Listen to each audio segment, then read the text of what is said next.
whether this jury wants to impose the death penalty on Robert Bowers. To Kentucky now, and what you're about to hear is a man filming himself as he uncovers a cache of Civil War-era gold coins. This is the most insane thing ever.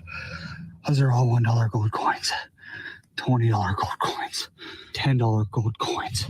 And look, I'm still digging them out. There's 1, 2, 3, 4, 5, 6 more gold coins. There were more than 700 gold coins worth more than $1 million. This is CBS News. Need to hire quality candidates fast? You need Indeed, the end-to-end hiring solution. Attract, interview, and hire candidates all in one place. Visit Indeed.com/credits.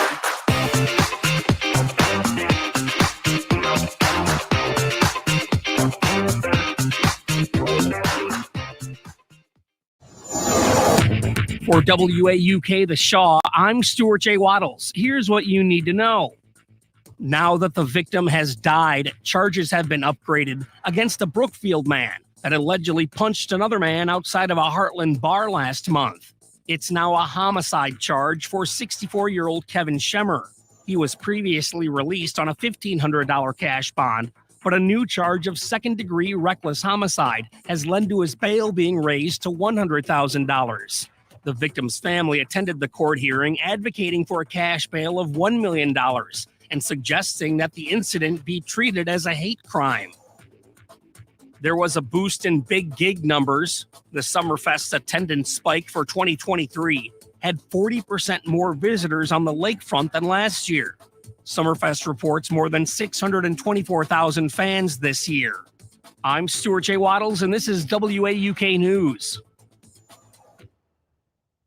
Does your financial strategy include your hopes and dreams? What matters most to you? For over 100 years, ThriveFund has helped clients like you find financial solutions for life's important goals. Explore a full range of options, from financial advice and investments to insurance, banking, and generosity programs. To have a heart-to-heart about your finances, contact Mandy Roberts, who you may recognize as Mandy Wright. Call her at 715-470-1303, 715-470-1303. Mandy Roberts proudly serves the central Wisconsin area. For more details, visit thrivent.com/disclosure. Hey, this is Lindsay Keinert at 540 WAUK The Shaw. At Civic Media, we love our local communities and want to share your stories. Submit your local event and we'll let our listeners know. Email me, Lindsay Keinert, at info@civicmedia.us. That's info@civicmedia.us. This summer, 540 AM WAUK has a new lineup. Yes, that's awesome. Starting at 6 a.m. Up North News, 8 to 10, The Earl Ingram Show. Mondays 8 to 9, Under the Helmet with the Grave Digger, Gilbert Brown and Earl Ingram. 10 to 12, As Goes Wisconsin. At noon, Civic Media Network News. At 12:15, Town Call. 1 to 3, The Todd Alba Show. 3 to 4, Matt Flynn Direct. 4 to 6, The Devil's Advocates with Dom and Cruz. And 6 to 7, The Maggie Dawn Show. On 540 AM WAUK. The Todd Alba Show. I've been pretty rough on the Joint Finance Committee. I know you're going to give bipartisan praise that you're going to raise the pay for district attorneys and public defenders. You don't get an attaboy for finally saying, we finally heard people cry uncle enough times. You either govern all the time or not once a decade when it's suddenly convenient. So, but I think we have to at least give people hope once in a while that they're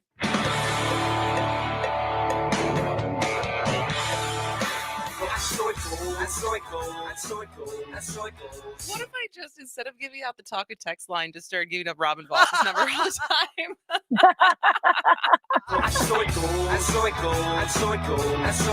844-96-party. What is it? Write it down. 608-237-9163. Call now. Moving Wisconsin forward, one joke at a time. This is Kristen Bry with As Goes Wisconsin. Yada, yada, yada. Hello, Wisconsin! Well, let's start on a heated note on this Monday. We'll see how fired up people get, because people are getting fired up about this. And the amount of attention this gets compared to the instances that it is actually happening seems very, very, very out of whack. Disproportionate.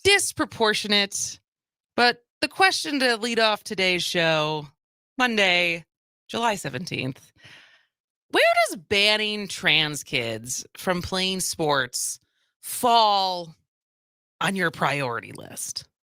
Like, of all the things that you want politicians to be focused on and fixing, and the policies that affect a lot of people, where does these two new bills that were reintroduced in the Wisconsin legislature fall for you as far as addressing the real problems of our state? Things that need to get fixed. 844-967-2789. Where does banning, or not even banning, addressing? I guess because you could fall on either side of this. I know we have lots of listeners who fall on the side that we need to be protecting and being on the offensive as far as protecting LGBTQ kids. So I guess I'll change my words. Where does addressing the trans sports issue, or non-issue, I would argue, fall on your priority list as far as how much of a problem is it that it deserves this much attention? 844-967-2789. That's 844-96-party. And this is kind of old news it's kind of old news at this point, because this came down last Wednesday, and then we had very full shows, and the Rainbow Land and Melissa Temple, that story kind of surpassed talking about this. And I also assumed that this wasn't going away, and so we would have plenty of time to talk about it. But Wisconsin Republicans last week proposed two proposals that would ban transgender girls and women from participating in female sports at every grade level and in college. So the bills are authored by Republican Barbara, is it Dietrich? Dietrich. Thanks. I think. She is. Now she is. Yeah. From Economwalk, Dan Knodel from Germantown. And it would bar male and transgender female students from attending publicly funded K-12 schools, University of Wisconsin system campuses, and state technical colleges from competing in sports designated for females. What it does do is create a third team, basically. It would require schools and campuses to designate athletic teams or sports as falling into one of three categories based on the sex of the participating pupils, male, female, or co-ed. And I feel like there's probably a separate conversation of the viability of a third co-ed team and how many, like, would there be enough capacity? Like, would there be enough people to play? And how many people would choose to play on a co-ed team if that was actually an option? And I think that's a viable conversation to have of, I played on I had a short-lived time on a co-ed intramural basketball team in college. Oh, really? I broke my elbow playing, so it was short-lived because I stupidly tried to take a charge from a guy who was much bigger than me and landed on my elbow. And then I still got the charge, though. I got the block, and he didn't get the charge, which both my brother, my dad, and my boyfriend at the time were like, what the hell are you doing taking a charge in a co-ed IM league game? I was like, I am competitive. But separately, my question, because in this same report on the bills that were introduced, written by Tyler Katzenberger for the Milwaukee Journal-Sentinel, once again, I've yet to hear of a single case of this in Wisconsin. We talk about Leah Thomas a lot. We talk about, there's obviously right now things going on with bathrooms and younger children. And I'm not saying it doesn't exist, but as far as numbers, this feels like making laws for problems that aren't actually there. And even on her own spring survey, so this was a couple weeks ago, Barbara Dietrich on Twitter posted her spring survey of her biennial spring questions of what do you care about? As legislatures, this was the question to her constituents. As legislatures work on the 2023 to 2025 budget, what are the top three priorities that should be in the 2-year spending plan? Now, she posted this because she wanted to make a point about cutting taxes. Because number one, at 34%, fixing roads and bridges. Fix the damn roads. Still number one. Yep. Number 2, cutting taxes at 25%. Investing in K through 12 schools, 20%. Economic development, 13%. Invest in higher education, 7%. Expanding welfare, 2%. Nowhere on that list is girls' sports. And yet, this is the bill she's asking for more co-sponsors with. So my question is not the what should we do? Because I do agree that the public is far from decided on this issue. Right. And there is a lot more complexity because when you're talking about 10-year-olds who haven't hit puberty yet, I was a lot taller than all the boys in my grade. And I think I was actually better at basketball than most of them at 10. By the time I was 17, not so much. Maybe not so much. Yeah. But so it's like the level of competition, the age, puberty, scholarships, like there are so many more things than just black and white, you can, you can't. So I'm not asking that. I'm asking as far as like the prioritization, people. Like, why is this beyond the obvious of it fires people up? 844-967-2789. Tom from LA is joining us. Good morning, Tom. Good morning. First off, we, the people, that means all of us, ultimately are the government, and we must never forget that. Second, Wisconsin is made up of all small towns. I grew up in a town of 2,000 people. My dad was a head football coach. I played all sports, went on to college to play sports, the whole thing. And you know what? First off, I was scared to death to even come out of the closet. So that's number one. And number two, when you have these small towns that are 10 and 20,000 and 40,000, I think Eau Claire might be 40,000 and Green Bay is 97,000. Don't worry, people. There aren't that many transgender people in your community. Mm-hmm. There aren't that many gay people, truthfully, in your community, except for the fact that now they feel that they actually have a safe place to come out. Whereas, you know, when you're growing up in those small towns, you are more afraid of you straight people finding out this one piece of information about you that might make someone, quote unquote, hate you, than you are about coming out of the closet. Yep. Now, if you want to have a problem with transgender and all of this stuff, then you better get on the Discovery Channel, which is a private corporation, by the way, and tell them to quit doing shows with transgender people on them, or young kids with transgender people on them. Or you better start going in and go to Florida and tell people like DeSantis, things like, don't say gay bills. Well, when you say don't say gay bills, the kids are going to ask, what is gay? Mm-hmm. You know, why can't we just say love everyone? Why can't we just do what was the Judeo-Christian, the figure Jesus Christ, whatever you want to say, that was love all the children, love all the people. Doesn't matter, black, white, we don't judge.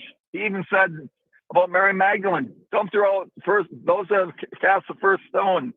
You know, that whole saying. Tom, but that's so Tom, that's people. They don't care. That's so New Testament of you, though, Tom. It's just very New Testament of you. They're not into the Christian Bible. They're more into that Old Testament. They kind of like the old stuff, you know, the smiting. They really do. You know, there's more of an embrace, I think, for the old Yes, version. exactly. And I would recommend everyone to watch a movie on Netflix. It's called El Dorado. It's really kind of history repeating itself again in terms of what minority groups they went after first, and then little by little went after more minority groups, and before you know it was underwater and there was nobody to protect anybody. So it's called El Dorado. Is it a documentary or a narrative? Yeah, it's like a documentary. It's an hour and 30 minutes, and it's why the Nazis hate this group of people. So it's pretty interesting. Good to know. Thanks All for right. Hey, thanks you for the so call as much. always, But, Tom. We are discussing not so much your opinion on whether or not, because that keeps being the topic of whether you think trans kids should play sports with which team or not. But where is this on the priority list? Right. As far as things that actually should be addressed, because officials from high school and college sports said that this bill, these two different bills that were introduced last week in Wisconsin, would directly affect very few, if any, athletes. So I'm just complaining that we continue to make and introduce bills and try to pass into law things that affect very few people. And this is on the heels of this other headline. Wisconsin Republicans ban race-based hiring in local government. It's already been illegal for 50 years. It affects nothing. And so I'm asking you, not should we or shouldn't we, but where does this fall in your priority list? 844-967-2789. That's 844-96-PARTY. We're going to take a break and we'll be right back. This is As Goes Wisconsin.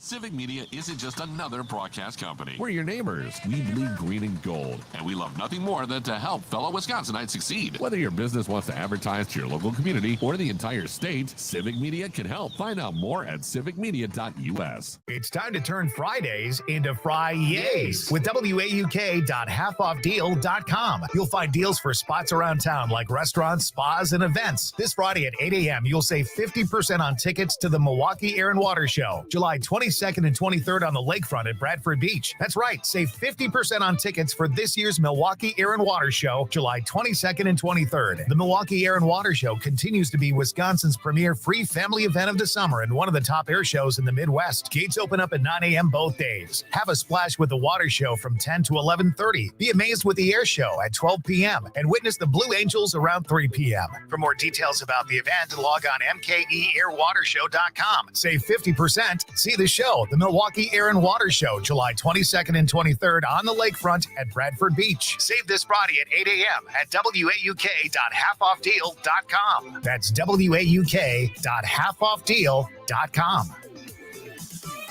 Hi, I'm Mandy Roberts, financial advisor with Thrivent. I'm here to help you assess your finances and find solutions to meet your needs. Let's ensure you have a strategy for success. To get started, call 715-470-1303. That's 715-470-1303. Here's your updated forecast on the Shaw. Partly cloudy skies this afternoon with a high of 78. West winds 8 to 15 miles an hour. Partly cloudy again tonight, lows around 54. Mainly sunny skies tomorrow, highs level off around 79. Chance for scattered rain showers Wednesday, with a chance for scattered storms Thursday. Highs in the low 80s. For Civic Media, I'm meteorologist Eric Height. Currently, it's 66 degrees.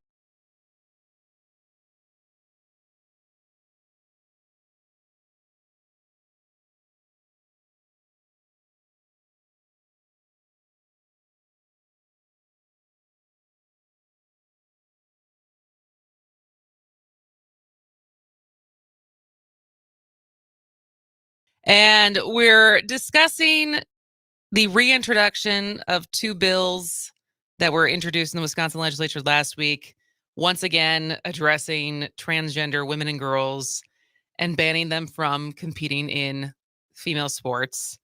And I'm less interested in discussing why this is a good thing or a bad thing and you know, the nuances between children and high school and college and, you know, the rules that should surround this. And I'm not saying that there should just be no rules, because what I'm really arguing is these shouldn't be laws. This should not be where our politicians are spending their time because cases are so infrequent. This is creating laws for problems that don't actually exist. The NC2A and the WIAA already have rules on the books as far as how they choose to address it when it does happen. And even on Barbara Dittrick's own survey. Yeah. So this Representative Barbara Dittrick is one of the authors of this bill.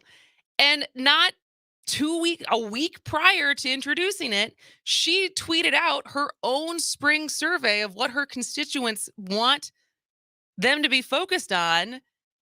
And it's fixing roads, cutting taxes, investing in schools, economic development, invest in higher education, and expanding welfare. So there's something not on that list. And yet, it takes up so much of the conversation.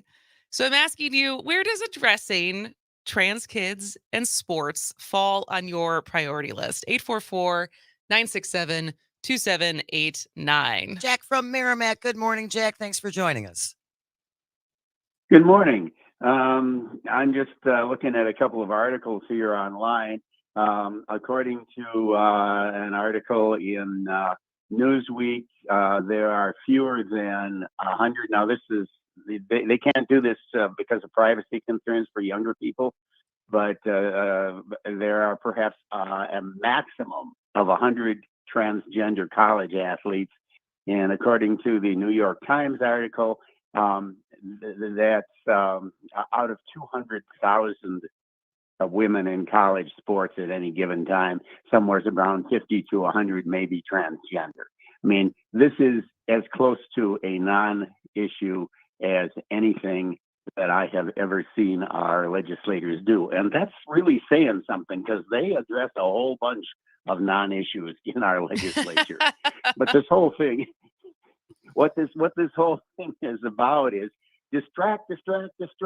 We're holding back $2.4 billion that we really want to give to the very richest of our Wisconsinites in forms of tax welfare. But we're going to try to do anything we can to distract you from those facts. So we're going to do whatever we can to stir people up and get them angry, get them fearful, get them to the polls so they'll vote for anybody with an R after their name. Now, that's my opinion for what this is all about. And again, it's more this, how can we use social issues that have nothing whatsoever to do with what people really want? How can we use these to stir people up and get them blindly voting for anybody that we say that's going to be in dealing with these so-called issues? I totally agree, Jack. Yep. Thanks for the call. Yep. 844-967-2789, 844-96-PARTY. We have Price from Texas is joining us. Good morning, Price. Good morning. Completely agree with the last guy. It's an issue that people use to get people riled up. As you know, here in Texas, it's really big, and they really hammered it home. And honestly, you have Dan on tomorrow, and he's probably going to talk about the whole 794 thing in Milwaukee to help increase housing. Housing is a huge issue in Wisconsin. The vacancy rates in Wisconsin are super low. That should be something people should be concerned about. And especially like you said, fix the roads, infrastructure, right? It is a distraction, and I'm going to go real quick, but I just want to bring up one thing.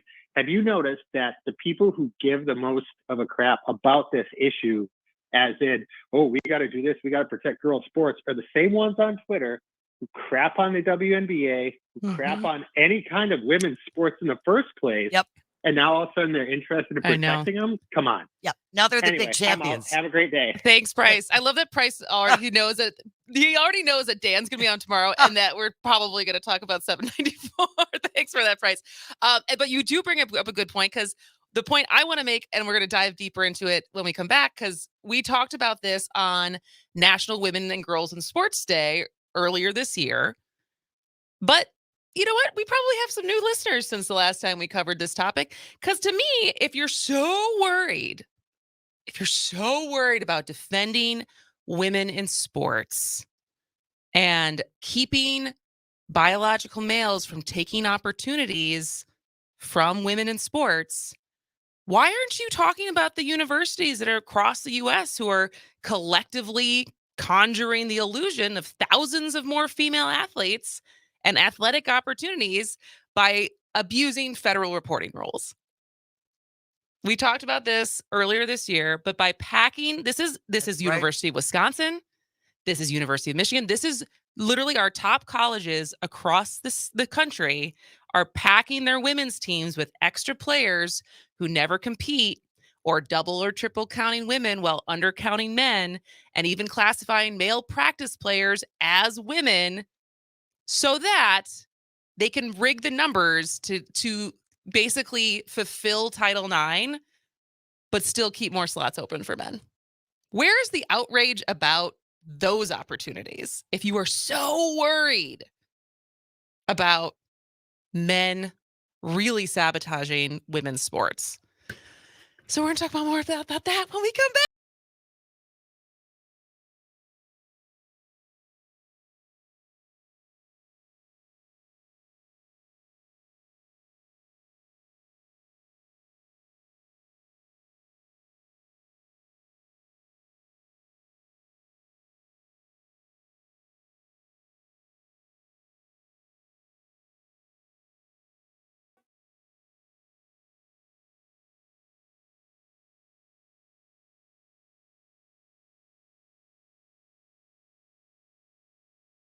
This summer, 5:40 a.m. WAUK has a new lineup starting at 6 a.m. Up North News, 8 to 10, The Earl Ingram Show on 5:40 a.m. WAUK. CBS News Brief. The desperate search for two toddlers swept away in Pennsylvania's flash floods. We have deployed a massive amount of resources and teams. We have basically tripled the number of assets in the area. Fire Chief Tim Brewer, the children's father and brother, survived when their car was swept away Saturday. Their mother died. Their grandmother's still missing. Tens of millions of Americans continue to experience extreme heat, and there's more to come. From Florida across Texas into the Southwest, where we're talking about forecast highs today. Once again in Phoenix, over 110 degrees. The Weather Channel's Jim Cantori. Ukraine's foreign minister is not surprised Russia's pulled the plug on the deal that allowed Ukrainian grain exports through Russian waters. Russia has been slowly killing the grain initiative from one extension to another. Dmytro Kuleba speaking on CBS Mornings. Russia apparently punishing Ukraine for the latest attack on a key bridge, which it blames on Kyiv. CBS News Brief, I'm Vicki Barker. Your hometown radio, refreshed, keeping you informed, entertained, and connected on the Civic Media Network, civicmedia.us. For WAUK, The Shaw, I'm Stuart J. Waddles. Here's what you need to know. Waukesha, Milwaukee, and other parts of southern Wisconsin are still under that air quality alert. Despite the advisory initially set to expire at noon yesterday, the air quality index in impacted areas remain above 100, indicating that the air is unhealthy for individuals sensitive to smoke and other airborne pollutants. We can anticipate an annual spectacle of motorcycles, as the Harley-Davidson CEO says they're planning on a yearly Harley homecoming. The company in a statement says they recognize the immense popularity of this weekend celebration and don't want to wait another 5 years for a party. Specific details about next year's homecoming have not been released. It is scheduled to take place July 25th through the 28th. I'm Stuart J. Waddles, and this is WAUK News. Living happily ever after isn't always a reality. If you're over 50 and are considering divorce, attorney Andrea Gage with the Everson Law Firm can provide the guidance you need. Andrea focuses on silver divorces, the kind that get more complicated over time and present unique challenges. A family, multiple properties, significant assets. Andrea and the team at Everson Law have the experience to protect your interests. Call Everson Law to set up an appointment with Andrea today. It's never too late to be happy. Everson Law, 920-435-3734. Attention, Wisconsin veterans. Hello, I'm Tony Evers, the governor of Wisconsin. If you are a veteran struggling to pay for rent, utilities, or other life-sustaining services, I want you to know that the Veterans Rental Assistance Program is here to help. You have already made a most noble sacrifice. You shouldn't have to continue doing so. We are here to support you. The Veterans Rental Assistance Program was created by and for people living in Wisconsin, with benefit approvals being issued to veterans in just days, not months. It's never easy to ask for assistance, but rest assured, we're here to help. You've always been there for us. We want you to know that we're here for you. Call 833-WIS-VRAP. That's 833-947-8727, or visit vrapwi.com. On behalf of the state of Wisconsin, thank you. Hey, this is Matt from Design Garden. Remember when the internet was new? Back then, you had to leave your house to start a business. Companies used to pay programmers bags of cash to get online. Now, small businesses can get online with a Facebook business page or Squarespace.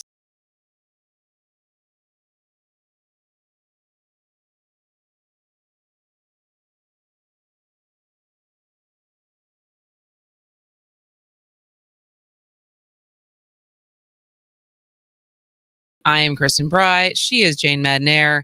And we were talking about just for me, the insanity of the fact that we're still putting such a disproportionate amount of attention and prioritization on trans kids and sports than it requires, or that it necessitates, because of the very small amount of numbers that when what should we do arises, right? Yep. And I'm not to say that when it happens that there isn't a how do we handle this, and that it should just be a blanket, let them play, let them not play.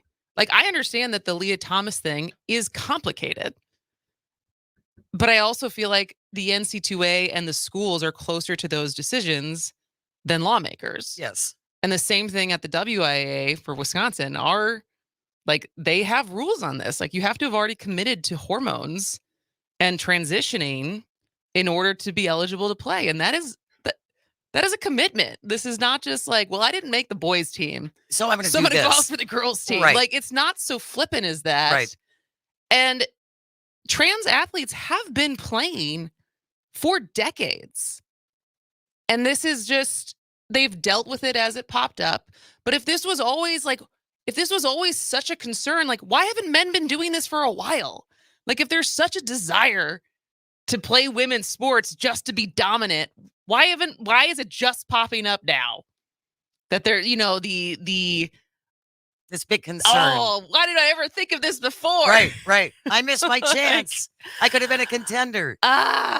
So I just am so, and it's the same thing with the bathroom bills and the issue in McGuanago right now, that a judge did side with the 11-year-old who had been, the one 11-year-old, the one kid in her school that had been using the girls' bathroom since first grade, and then third grade when she switched into that school district. And then all of a sudden this year it became an issue because parents complained. A judge did side with her as far as being able to continue to use the bathroom that she has been using. But it's like these one-off cases that we're making laws about. And the same thing happened in Utah, where the Republican governor, I think this was in 2021, vetoed the trans bill there, the anti-trans sports bill there, because he's like, as far as I can tell, this affects one person in Utah. I'm not going to sign a bill that affects one single case in Utah. And then the legislature there overrode his veto. Oh, there's a surprise. 844-967-2789, 844-96-PARTY. John in the Falls. Good morning. The older I get, the better I am at understanding what's really going on in politics. The only thing Republican politicians care about is taking as much money away from the working poor and middle class as they can to keep for themselves. This is just another sleight of hand to distract people from the fact they're unwilling to give the money in the Wisconsin State Surplus Fund back to the people who truly need it to survive. This is the same tactic they use with every other issue in this country: gay rights, trans rights, culture wars, gun control, abortion rights, wokeism. GOP politicians don't truly care about any of these things. They're just a smokescreen to keep people distracted from the fact they're trying to take money out of your wallet for themselves and they're willing to weaponize people's insecurities to keep themselves in power so they can get a little bit richer every single day. Go ahead and preach, John. I like it, Jeez. John. You tell us. That was good. Yep. Well, and that is, we are good trailer, good preview for what we're going to talk about at the top of the next hour, because it is seeming like this is the summer of strikes. And so there are some people who are very focused on the class disparities, very focused on the fact that the rich keep getting richer, and the CEOs and the boards and the people who are maximizing profits and who keep making more and more money at the expense of labor. Some labor industries are not having it. Nope. And so we are going to talk at the 11 o'clock hour. Are you on the side of unions? Can have a conversation about the strikes that are happening across, obviously media with WGA and SAG, but also UPS is that's coming 2 weeks. 31st. I think It's July 31st. But even up in Chippewa Falls, Leidenkugel's workers are striking. And so having a conversation about that, because I totally agree with John as far as these all become distractions from the real goal, from class warfare. Basically, there's a great TikTok I saw as far as the richest among us are obsessed with space because their teens don't work when there's no gravity. Because the people who actually understand that at the core of all of this is, whether we're talking about labor, whether we're talking about affordable housing, whether we're talking about so much of the plight of most people that don't have an emergency fund of $500, right? It's shocking. Who are in oodles amount of debt, whether it's from trying to keep up and having credit card debt or student loans or just the expense of everything, that it can all be traced back to BlackRock and private equity and maximizing profits. And the reason these CEOs make so much money is because they are beholden to their stocks, the shareholders, who all they care about is profit. And they also seat each other on each other's boards. Yep. It's a great gig, man. It's a great gig if you can get one of those.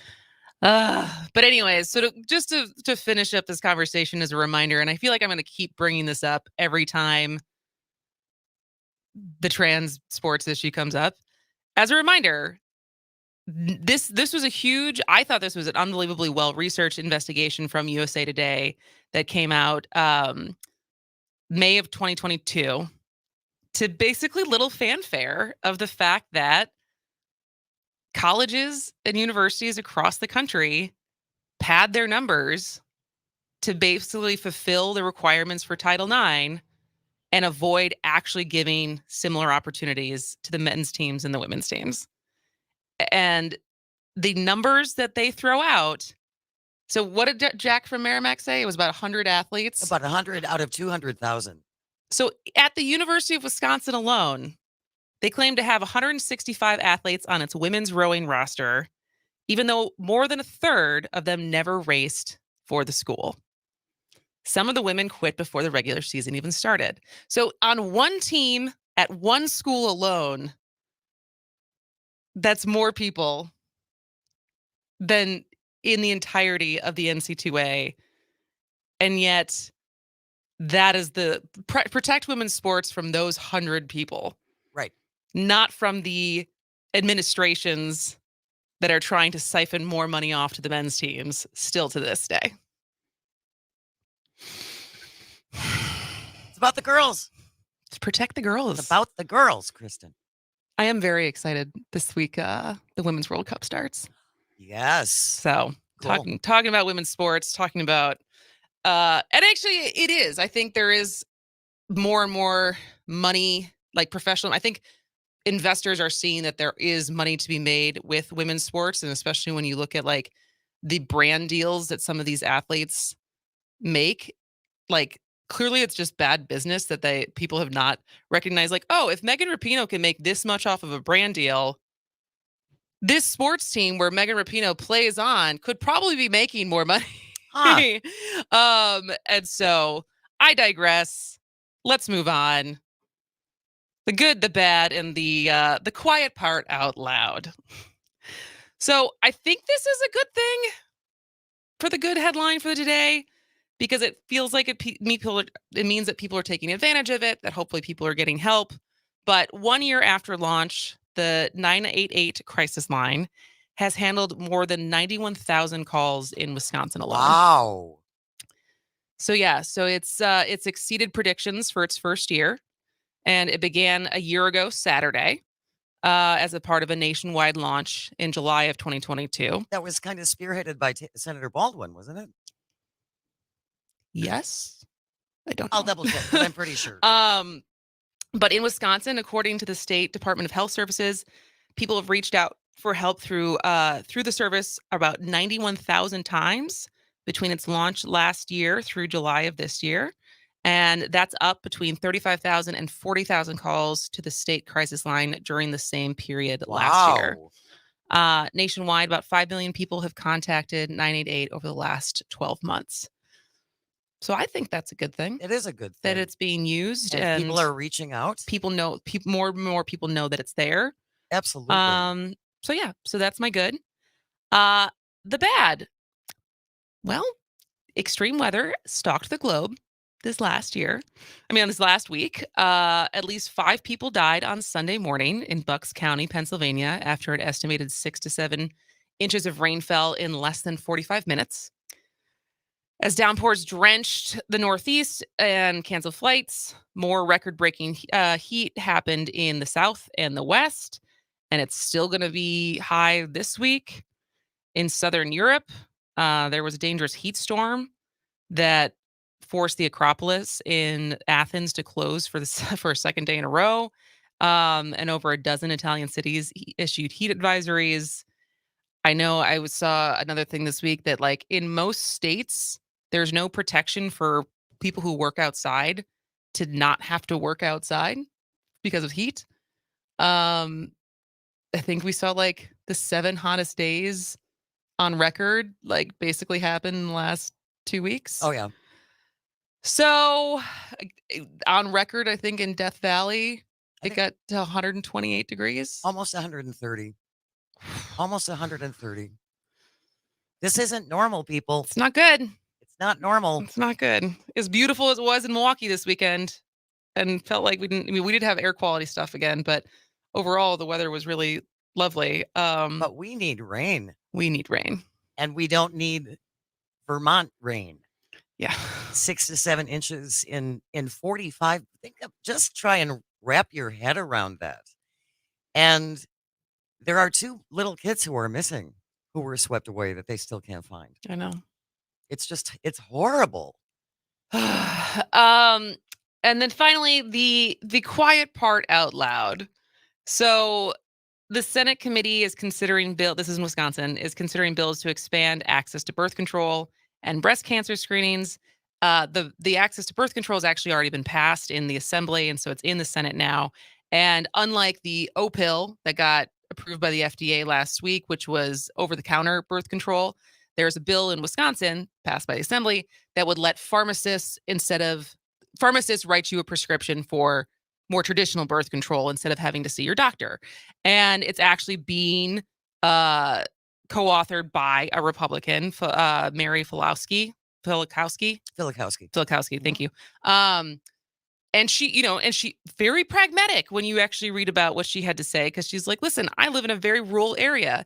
And for some people, it takes 2.5 hours to go see an OBGYN, or, we have a doctor shortage versus like within 5 miles, usually there's a pharmacist.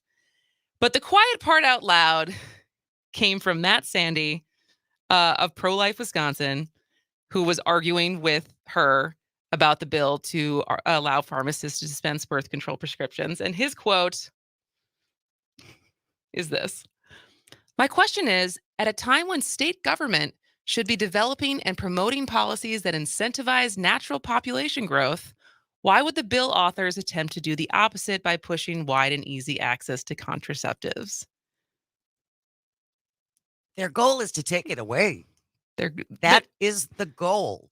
And this is the same group that promised once abortion was illegal, Oh, right. they were going to do so much to help women. Oh, right. They were going to do so much to help women who had unplanned pregnancies and the problems that they were going to face and the financial obstacles that they had. Healthcare, childcare, all of that to make, the hardship of raising a child in this day and age easier. But that's the thing. It was never about less abortions. No. It's always been about more babies. And yes, it has always been about forced birth. Yeah. And consequences for sex. Because you're a bad person if Well, you have. It's not supposed to be fun, Kristen. It's for procreation. But if you don't give sex to your husband, you're a bad wife. Well, exactly.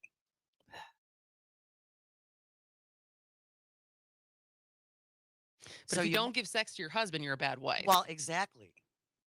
Hey, this is Lindsay Kindert at 540 WAUK The Shaw. At Civic Media, we love our local communities and want to share your stories. Submit your local event and we'll let our listeners know. Email me, Lindsay Kindert, at info@civicmedia.us. That's info@civicmedia.us. It's time to turn Fridays into Fri-yays with WAUK.halfoffdeal.com. You'll find deals for spots around town like restaurants, spas, and events. This Friday at 8 a.m., you'll save 50% on tickets to the Milwaukee Air and Water Show, July 22nd and 23rd on the lakefront at Bradford Beach. That's right, save 50% on tickets for this year's Milwaukee Air and Water Show, July 22nd and 23rd. The Milwaukee Air and Water Show continues to be Wisconsin's premier free family event of the summer and one of the top air shows in the Midwest. Gates open up at 9 a.m. both days. Have a splash with the water show from 10 to 11:30. Be amazed with the air show at 12 p.m. and witness the Blue Angels around 3 p.m. For more details about the event, log on mkeairwatershow.com. Save 50%. See the show. The Milwaukee Air and Water Show, July 22nd and 23rd on the lakefront at Bradford Beach. Save this Friday at 8 a.m. at WAUK.halfoffdeal.com. That's WAUK.halfoffdeal.com.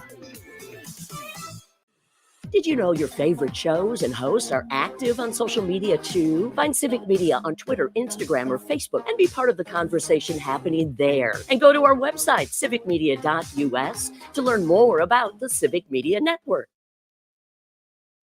Here's your updated forecast on the Shaw. Partly cloudy this afternoon with a high of 77. Winds out of the west, 8 to 15 miles an hour. Partly cloudy skies tonight. Lows dip down to about 54. Mainly clear skies tomorrow. Highs level off around 79. Low 80s Wednesday and Thursday. Chance for scattered showers Wednesday. Chance for scattered storms Thursday. For Civic Media, I'm meteorologist Derek Height. Currently, the world she left behind not so long ago. She's voting around 5 p.m. in Hamden.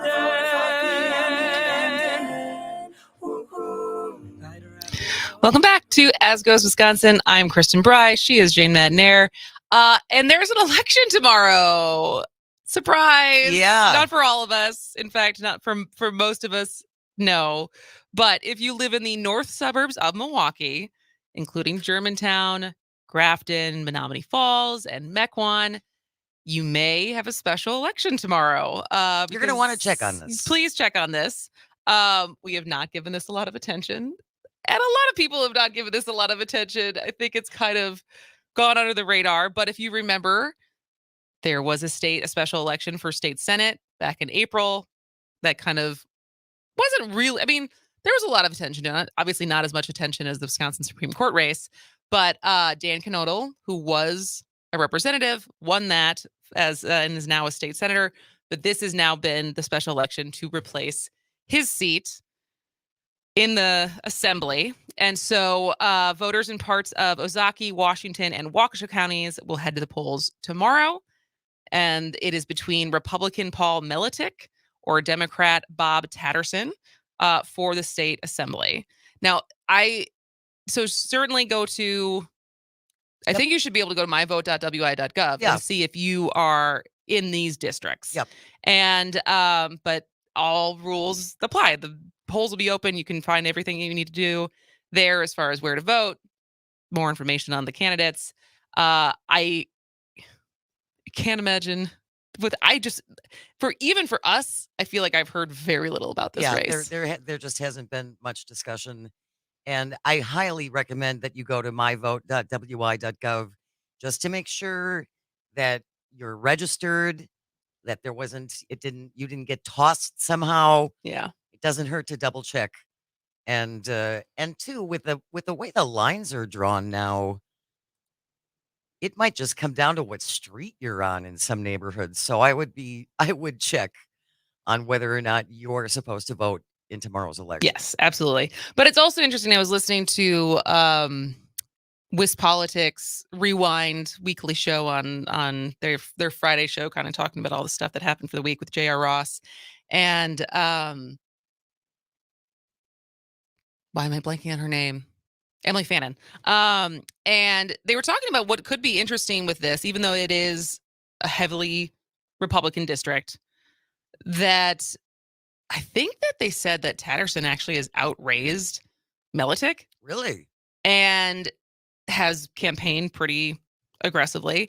And so depending on what the point differential is, as this being a district that if we were to get new maps by 2024, next fall, an interesting precursor to what the district could look like and how competitive it could be if the lines were a little different, because it was a district that became more Republican with last decade's maps current versus the new maps that we have now. So potentially some insight to take away by Wednesday, depending on what happens in that race. But also a reminder, so we are still doing our blood donation challenge, Civic Pints, or unless you're Greg Bach, who's calling it Civic Bleedia. I think that's so funny. I think that is so funny. That's why we keep mentioning it. I don't know. It's, Oaklander's starting to catch on a little bit, but I don't know if we have the same runway to have Civic Bleedia. We only have like 2 weeks for this thing to catch on versus that's asking a lot. The long game we've been able to play with Oaklander.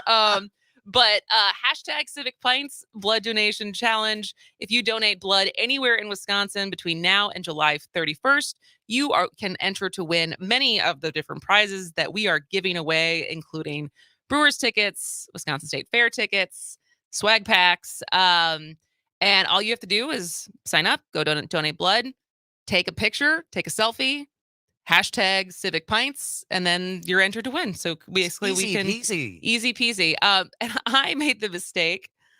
So on Friday, I had scheduled to go donate blood. I was like, I can't win these prizes, but as far as like my opportunity to go show myself and supporting the cause and also just doing a good thing by donating blood. And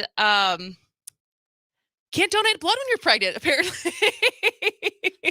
And so I did not know that, but I do now. I can't donate blood until at least 6 weeks after she's here. And so I had to put my name on the list of like, give me a call in December. I'll come back.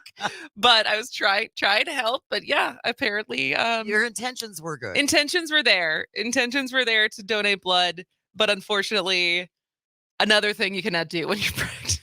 It's good to know that. Good to know. So if you were pregnant, you're off the hook from joining our blood donation challenge. But everyone else, go donate. And it's a really, honest to God, it is an easy thing to do. And I know people are afraid of needles, but these people are such pros. You're not going to feel it. You barely feel a thing. You can race your neighbor like Kristen did the last time she gave blood, and walk away the fastest bleeder. The victor. Yes. But yeah, it is, and then you get some free treats. Exactly. You get some free snacks. Snacks. All right. Finally, during the break, I was just flipping through my phone because I know we discussed a while ago when they first announced that the Golden Bachelor was coming. Right. And you were very skeptical. I think it's going to be horrible. But you think the normal Bachelor is horrible, which I don't watch The Bachelor, so I'm not defending it. But I'm saying you were all cynicism. Yes.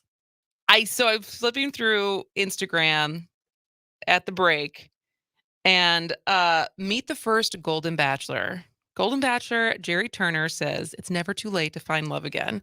And they have a picture of this guy. And he's a stud. Shocking. But I wish I could show you this. I wish we were not in an audio format right now so I could show you a picture of this guy, because he looks like he's in a suit. He looks like if I saw him on the street, I would say 60. Right. But like a in shape, good looking 60. He's 71. And he is a babe. And it's funny because TikTok right now, like the new like filter on TikTok is this like what you're gonna look like when you age. Oh Lord. And there's a bunch of like dermatologists on there saying how accurate it actually is. I look like a spitting image of my grandmother. And this guy looks better than almost everyone I've seen using that aged app. Wow. And so now I can only imagine what the women are going to look like. Like they're all going to be Jane Fondas. Of course. With lots of plastic surgery. So if you were looking forward to the Golden Bachelor, he's been chosen. So you can go check out what Jerry Turner looks like and tell me if you think he is a babe, because I'm not going to watch probably still, but he's pretty good looking. All right. When we come back, do you support unions? Are you in favor of all the strikes that are happening this summer of strikes? Do you have thoughts on the SAG WGA strike? We're going to talk about it when we come back after the top of the hour news. This is As Goes Wisconsin. She's voting around.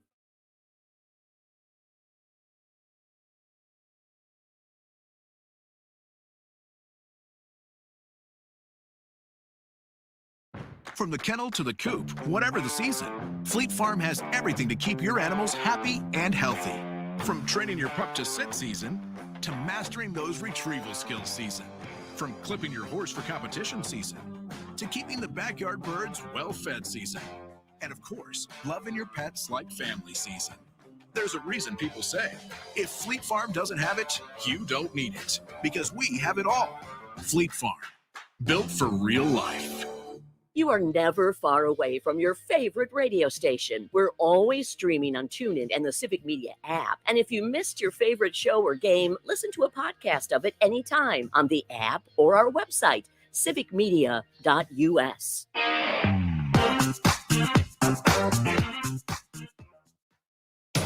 You are listening to The Shaw, WAUK 540 AM Jackson, W266DR Waukesha, and always streaming on the Civic Media app. This is CBS News on the Hour, presented by Indeed.com.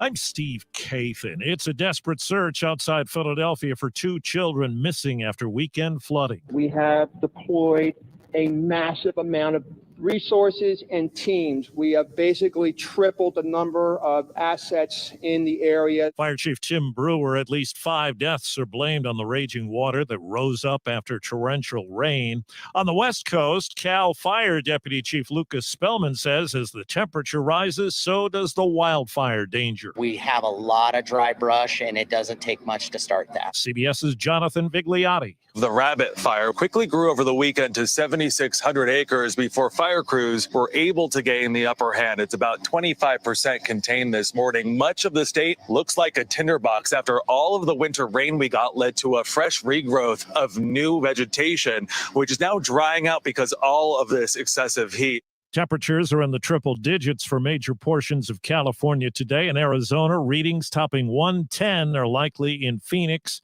right through at least the middle of next week. The U.S. envoy to the UN calls Russia's decision to end the Black Sea grain deal an act of cruelty. The agreement allowed shipments to flow from Ukraine in the midst of the war.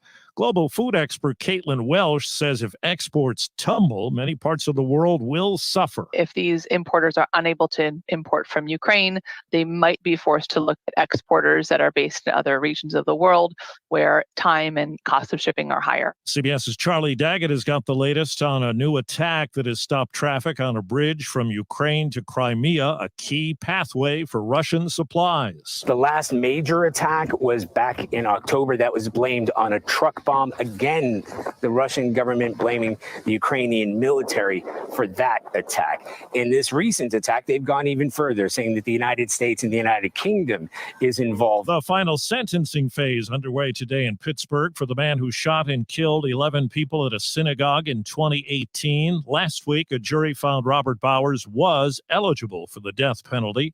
Legal analyst Lori Levinson. In order for him to get the death penalty, all of the jurors unanimously have to agree. So what the defense needs to do now is convince at least one of those jurors that there's something redeeming in Robert Bowers' life. Eli Lilly is asking the FDA for approval of its new Alzheimer's drug. The company says it slows worsening and progression by 4 to 7 months. Only one other drug like it has been approved so far from a Japanese company.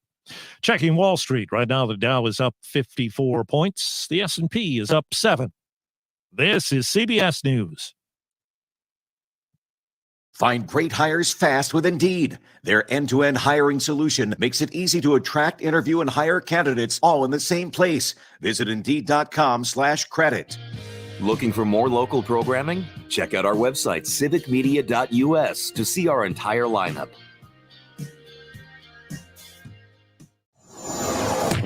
For WAUK The Shaw, I'm Stuart J. Waddles. Here's what you need to know.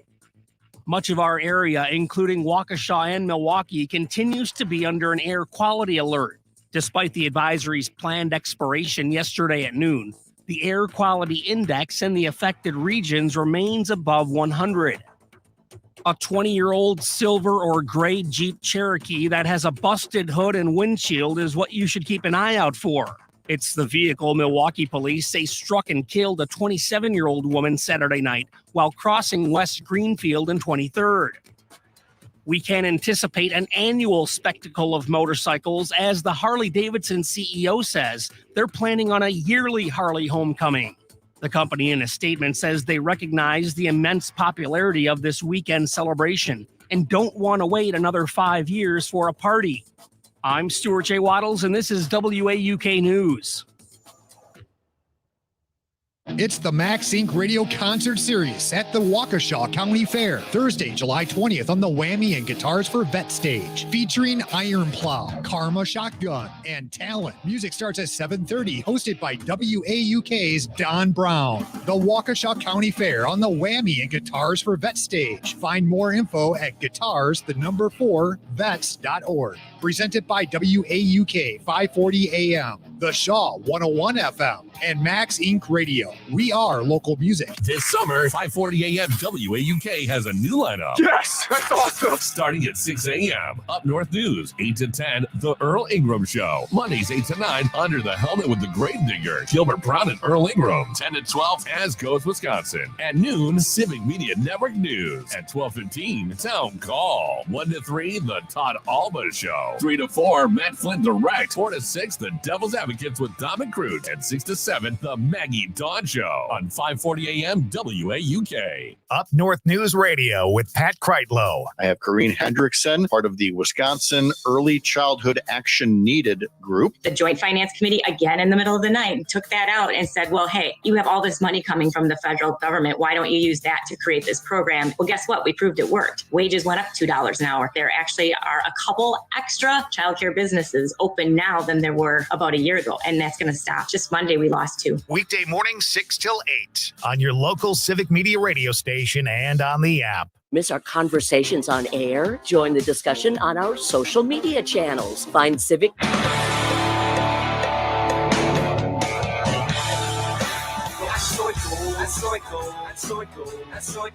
many plays have you done over the years? Oh, many.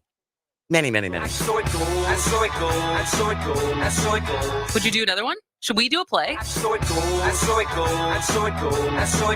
And put it up somewhere and do it as like a fundraiser someday? That'd be great. Show business like show business like show business I know. Moving Wisconsin forward, one joke at a time. This is Kristen Bry with As Goes Wisconsin. Yada, yada, yada. Hello, Wisconsin! Hello, Wisconsin. Welcome to the 11 o'clock hour of As Goes Wisconsin on Monday, July 17th. And I'm your host, Kristen Bry, along with Jane Madnair. And it is looking like it's going to be the summer of strikes. Big time. And I guess my question to you is, do you support them? Do you support the strikes? Do you support the unions? 844-967-2789. Because obviously, the one that I think right now, it's interesting. What do you think people are going to feel more, the WGA SAG strike or the UPS strike? Oh, I think they're both going to have major impacts. One I think is, well, I don't know, because I think both could be bad for the economy. If you think about how much TV shows and award shows and movies, if that starts to really come to a standstill. Actually, there was entertainment mogul Barry Diller was on Face the Nation over the weekend, and he said that a prolonged Hollywood strike could mean the absolute collapse of an entire industry. Because remember, this hasn't happened since it hasn't happened in 63 years. Wow. So that was the funny joke that the last time this happened, Ronald Reagan was president of SAG, and then someone was joking. He's like, "Does this mean Fran Drescher is going to be president someday?" But he said on Face the Nation, if it doesn't get settled until Christmas or so, then next year there's not going to be many programs for anybody to watch. So you're going to see subscriptions get pulled, which is going to reduce the revenue of all these movie companies, television companies, the result of which is that there will be no programs. And at that time, the strike is settled and you want to get back up, there just won't be enough money. So his recommendation is that Diller said executives and the highest paid actors should take a 25% good faith pay cut, which I think would be good. I think that would be great. I don't think that'll ever happen. You know what I was thinking about? It's like, because a lot of this, when we're talking about the writers, and a lot of this is coming down to like how AI is changing things, how the industry of streaming is changing things, and just how the deals are structured. Because like I still get, they're pennies usually, but I still get checks in the mail for different shows that I did. But like if any of those shows are streaming, like I don't see any of those. It's when that's usually because they were actually playing on air, usually overseas, that I still get any of the checks that I get. But like the ability for workers to continue to get paid. And you have to remember, most SAG members can't even afford health insurance. Like and this is the thing, I think there's a discrepancy between the celebrities that you see and how much money they make and the average, not even the average, but like, even working actors who you recognize, you're like, I've seen them on something. Those are not millionaires. No, they're not. And they maybe make a decent living between when they cobble together guest star appearances, a commercial once or twice a year. But all of that stuff doesn't pay the way that it used to. And so all of that money is getting siphoned to the top. But it's not even like the top. Because remember when we were talking about Netflix and they had posted a job description. Oh, yes. For a flight attendant on their private Netflix plane. And the salary was like $300,000. So this is also like the multi-six-figure salaries that the people working at Apple, the people working, like the corporate employees, not the artists and the writers and the actors and the teamsters and all the crew that actually makes the project, but the like support staff of the marketing teams and stuff like that, all of whom make well into six figures. Wow. For sure. At those studios and networks and stuff like that, for sure that's what they're making. All those people with MBAs. And so on the one hand, there's the SAG WGA strike. On the other hand, there is the UPS strike that I think none of us actually will feel of how much that will affect us until it it's happens. here. Yep. There's also the United Auto Workers Union is about to start negotiations with the big three automakers as its current contract expires in September. Fast food workers in LA have taken to the streets to protest low wages and unsafe working conditions. There's also been another wave of hotel workers who are striking in Southern California after 61 hotels failed to meet an agreement over employee contracts at the end of last month. And locally in Wisconsin, Leinenkugel's brewery workers are striking in Chippewa Falls. And so workers say wage increases offered by brewer and parent company Molson Coors don't keep pace with inflation. So I guess with word of very high profile strikes or pending strikes, and just in general, kind of the like where do you stand on supporting unions? Where do you stand on these strikes? 844-967-2789. Where do you stand, Jane Matnair? Well, as far as the writers and the actors, from what I understand, they're being asked to do some pretty shocking things. An actor who's like a background actor, and you can explain what that is, but a background actor maybe makes $200 for the day. Yeah.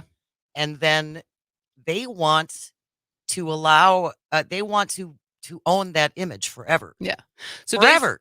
So basically what they are proposing is the ability for background actors who normally, you show up. It's certainly not glamorous work, but it pays, right? And that's how a lot of people end up making their getting into SAG, of actually accruing enough hours by doing background work. And it's exactly what it sounds like. It's people who are in the restaurant, walking in the background, at us, like there was tons of people, I'm sure, because I've heard stories of people who've called in before who were extras for Major League when they filmed at County Stadium, right? Yep. But like those weren't SAG actors. Those were people in Wisconsin who were ready to. But anyone who did that, if you knew anyone who did that, you got an experience of what being a background actor is, which is a lot of waiting, a lot of resets into doing being in your place. Maybe you're assigned to walk across the background and you have to do it the same way every time. But it's paid work. And what the studios are trying to suggest is that now background workers would get paid for one single day. That's it. Get their image scanned by AI so that the studio owns it in perpetuity and never has to pay for it more than that one day's worth of work. And they can plug you into whatever they want. They can want. plug you into any future movie and just basically eliminate the need for labor and get away with paying pennies. Yes.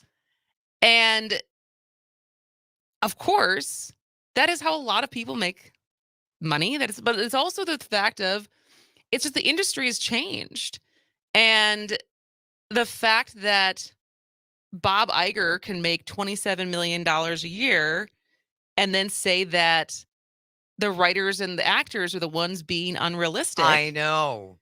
Is so, and I think it's such a bad example because I think there's so much glamour and glitz around the entertainment industry when we're talking about the top 1% of actors who are rich and famous.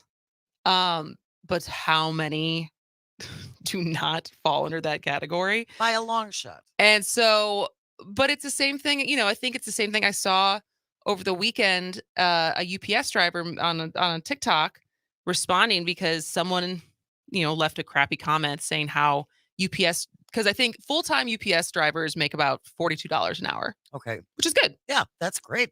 And he was saying, I think he was arguing why when you see, because it's often like, I think sometimes people get caught up in like the comparison game of how much you make hourly compared to what I make hourly. And does that job require that much skill and stuff like that? But there's the other way to think about this is how much money is the company making? How much revenue is being generated? How much of that is profit? And how much of that profit is not being shared among the people who actually make the company work? Yes, and do the labor. Versus being pooled at the top or pooled to be able to have earnings calls that show how profitable the company is, even though the reason why it can afford to be that profitable is because they're not paying people and sharing the success of the company when this point of these strikes is to show like this doesn't work without us. I mean, they're going to hire scabs. They will hire scabs. I've read that they have some training underway already. Yeah. Well, that's for the Teamsters. Last week, UPS said it will temporarily begin training non-union employees in the U.S. to step in should there be a strike. But I don't know. I think I'm on the side of disruption is not a bad thing. If it actually could force the needle for some change. For some change, right. And I think people forget as well, we're talking about income inequality now, going back to the golden age, the Gilded Age, when the oil barons and the wood barons and the mining barons had everything. We're back there when CEOs are making 1,300% over their lowest paid employee. That's nuts. It's just crazy. And I don't know why, for people who defend those folks, is it because there's this like suspension of disbelief that you think that you could be that someday? Oh, for sure. Is like the defense of the super wealthy.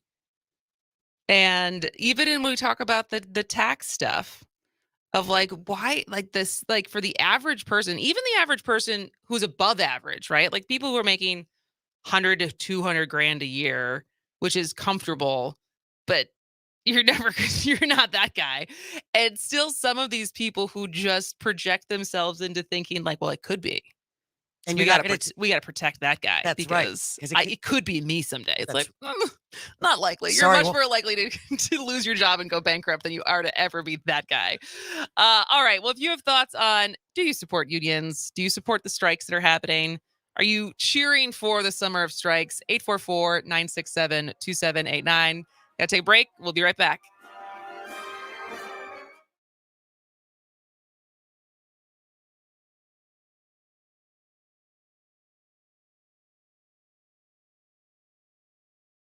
This summer, 5:40 a.m. WAUK has a new lineup. Yes, that's awesome. Starting at 6 a.m. Up North News, 8 to 10, The Earl Ingram Show. Mondays, 8 to 9, Under the Helmet with the Gravedigger, Gilbert Brown and Earl Ingram. 10 to 12, As Goes Wisconsin. At noon, Civic Media Network News. At 12:15, Town Call. 1 to 3, The Todd Alba Show. 3 to 4, Matt Flynn Direct. 4 to 6, The Devil's Advocates with Dom and Crute. And 6 to 7, The Maggie Dawn Show. On 5:40 a.m. WAUK. Saturdays and Sundays at 1. Don't miss Under the Helmet with the Gravedigger, featuring legendary Gilbert Brown and Earl Ingram. Football, life, and fun. Earl, you've been driving a Yugo. They just gave you a brand new Ferrari with turbo boost. So enjoy it, brother. Under the Helmet with the Gravedigger. Gilbert Brown and Earl Ingram. Saturdays and Sundays at 1 on the Civic Media Network and on the Civic Media app. The Devil's Advocates radio show. When you take the iconic Wienermobile and you call it the Frankmobile, come on, that is terrible. The Kraft Heinz Company announced the name change to celebrate the brand's 100% beef Franks as the company debuts a new recipe. Well, no more lips and other things, I guess. The Devil's Advocates radio show. Weekday afternoons from 4 until 6 on your local Civic Media radio station and on the app. Here's your updated forecast on the Shaw. Partly cloudy this afternoon with a high of 77. Winds out of the west, 8 to 15 miles an hour. Partly cloudy skies tonight. Lows dip down to about 54. Mainly clear skies tomorrow. Highs level off around 79. Low 80s Wednesday and Thursday. Chance for scattered showers Wednesday. Chance for scattered storms Thursday. For Civic Media, I'm meteorologist Derek Height. Currently, it's 70. When I'm going on strike till my baby comes back. Ooh, all night parties and invitations, even from his best friends. They've been waiting.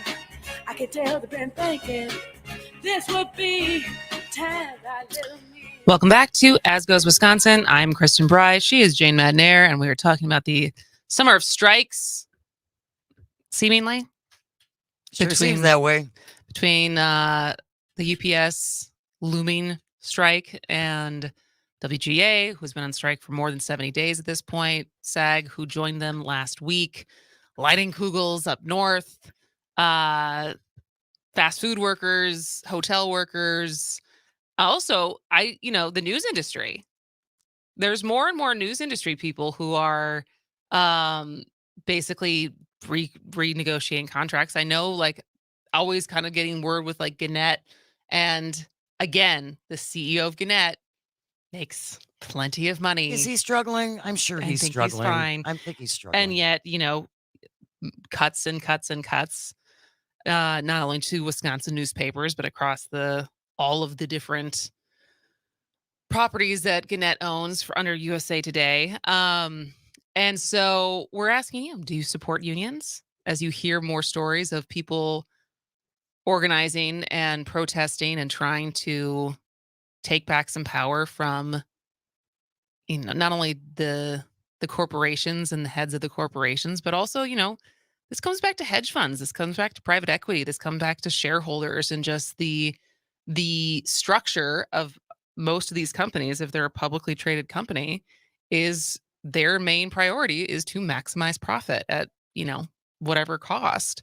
And even though most of these industries where the actual value of the product or the service comes from is from labor. And if they don't stand up now, especially with AI coming or here, what do we do? Right. 844-967-2789. Robert from Monona texted in, strike, strike, strike. The strike will bring attention to the problem. And we have Mark, again, our friend from the SAC. Mark, you saw a movie that kind of chilled you a little bit.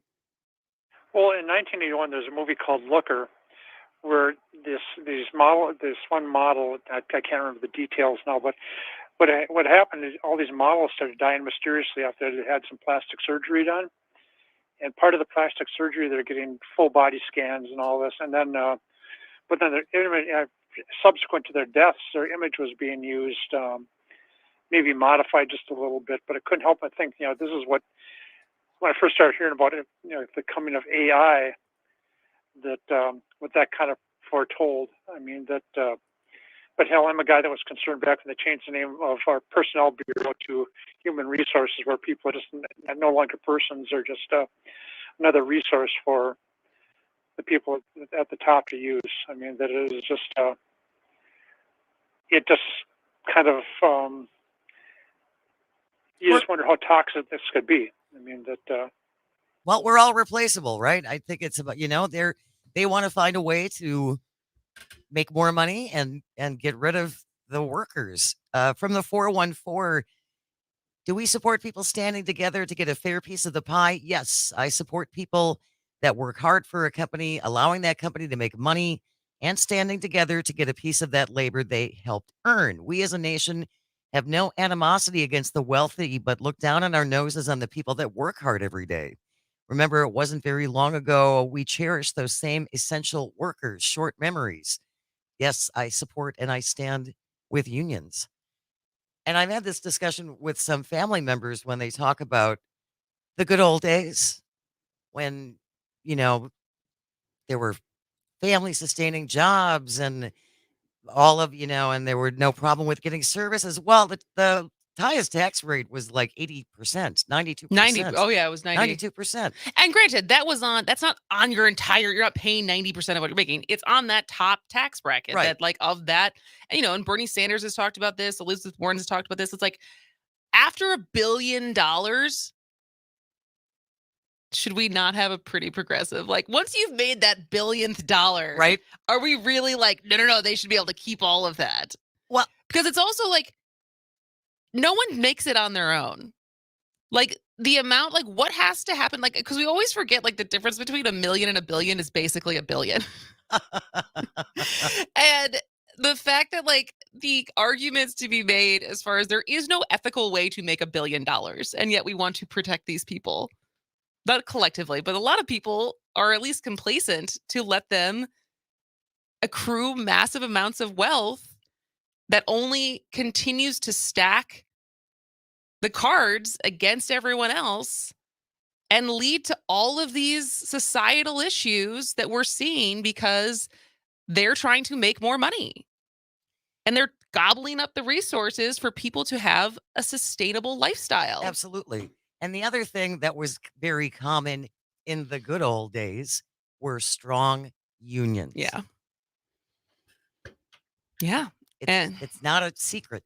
And I understand that there's criticism towards unions and that in any kind of organization, there is misallocation of funds. Sure. There is Twitching things can go on. There's bad leadership. Yep. There's crooked leadership. There's crooked leadership. There are frustrations as far as how the union is run.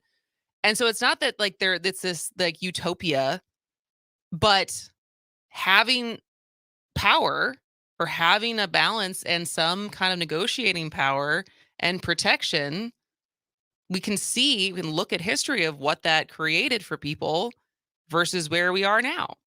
So, all right. Well, if you have more thoughts on the unions, if you support unions, if you support the strikes that are happening, 844-967-2789. But also, before we end the show, to end on a lighter note, as Y2K fashion, which was my middle school age, high school age, is back in style, wanted to ask you, what clothing item from your childhood would you like to see make a comeback? And what do you hope never comes back? 844-967-2789. This is As Goes Wisconsin.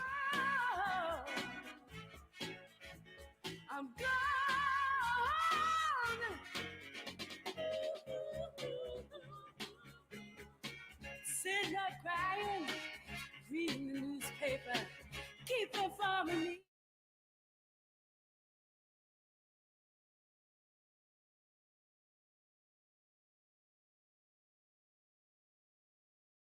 This summer, 5:40 a.m. WAUK has a new lineup. 3 to 4, Matt Flynn Direct. 4 to 6, The Devil's Advocates with Dom and Cruz on 5:40 a.m. WAUK. CBS News brief outside Philadelphia. They haven't given up in the search for 2 children missing after weekend flooding. Fire Chief Tim Brewer says more people are involved. The reason we're able to deploy more forces today was because directly of weather and safety concerns. We're in the area of the creek and we're widening the search. At least 5 deaths are blamed on the flooding. In the Southwest, Jim Cantori of the Weather Channel says it's another week of dangerous heat. We're talking about forecast highs today. Once again in Phoenix, over 110 degrees. And it looks like that heat, especially this flash heat in California, will continue to help fuel the wildfires. On CBS Mornings, Ukraine's foreign minister condemns Russia's move to effectively end a deal that allowed safe grain exports from the war-torn country. Prices for grain all across the globe will go up. People in the most vulnerable regions of Asia, Africa, they will feel it. Stop playing Hunger Games with the people around the world. CBS News Brief, I'm Steve Kathan. You're listening to a radio station that's part of the Civic Media Network. Find more at civicmedia.us. For WAUK The Shaw, I'm Stuart J. Waddles. Here's what you need to know. Now that the victim has died, charges have been upgraded against a Brookfield man that allegedly punched another man outside of a Heartland bar last month. It's now a homicide charge for 64-year-old Kevin Schemmer. He was previously released on a $1,500 cash bond, but a new charge of second-degree reckless homicide has led to his bail being raised to $100,000. The victim's family attended the court hearing advocating for a cash bail of $1 million and suggesting that the incident be treated as a hate crime. There was a boost in big gig numbers. The Summerfest attendance spike for 2023 had 40% more visitors on the lakefront than last year. Summerfest reports more than 624,000 fans this year. I'm Stuart J. Waddles, and this is WAUK News.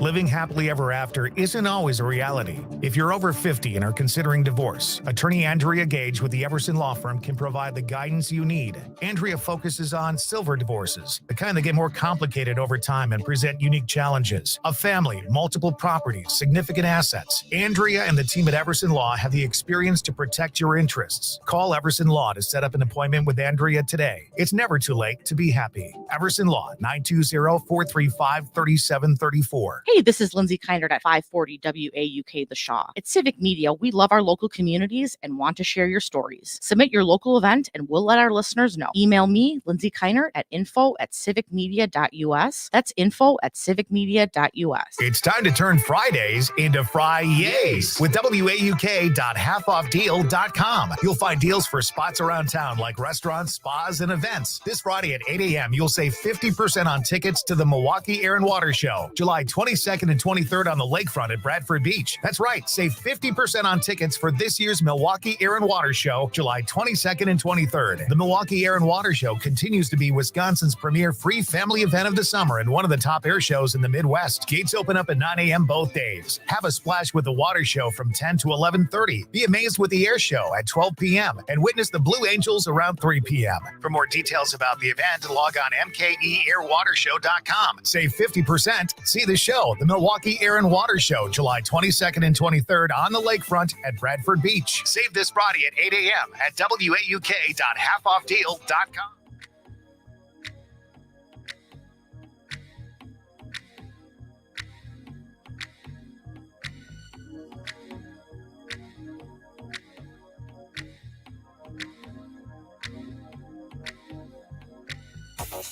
Strike a pose.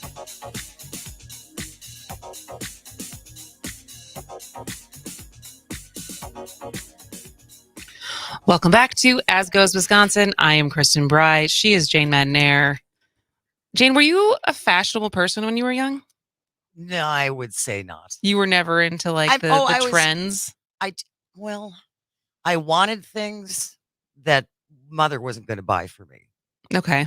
So when I was in grade school or high school, it was probably high school, was when all the designer jeans came along. Gloria Vanderbilt, designer jeans. And that was when labels started to become a big thing. And I think I told my mother that I wanted a pair of, $20 jeans, and she laughed at me and said, she said, go to Penny's.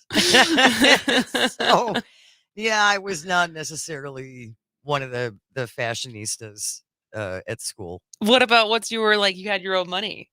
Then I started shopping at resale stores. Okay. And that was fun. Okay. That I really enjoyed. Actually doing the thrill of the hunt. Yeah, definitely. Well, I would love to hear from you at home. We're going to light it up for the end of the show. But what clothing items from your era do you think could and should make a comeback? Or what should never come back? 844-967-2789. That's 844-96-party. Because it's so funny to now be, the second half of my 30s. And, the Gen Zs are very excited about Y2K fashion, apparently. So explain what that looks like. Yeah. What does So it's like wide-legged slacks, the claw clip, which I'm actually wearing one right now, to be fair. For anyone who's watching the live stream, which you are always welcome to join us on YouTube and Facebook and Twitter at As Goes Wisconsin, where you can watch us along with listen to us. But it's like mesh tops, mini skirts, colors. It's basically looking like you stepped out of a 2004 Disney show. Okay. So Hannah Montana, Lizzie McGuire. Okay. And and it's not new, right? Fashion trends have always been cyclical. But it's also funny because I feel like the advent of the internet has made everyone more fashionable, or at least especially younger people, younger girls. Your ability, because before it was you'd look at things that were in a magazine. Right. I remember having collages of looks from magazines that I would try to like recreate, right? And now you can do a Pinterest board, and now you can do TikTok. And so like it's the same thing as where it's like people's makeup is better, people's hair is better, because there's like so many more examples of what to quote unquote aspire to. Sure.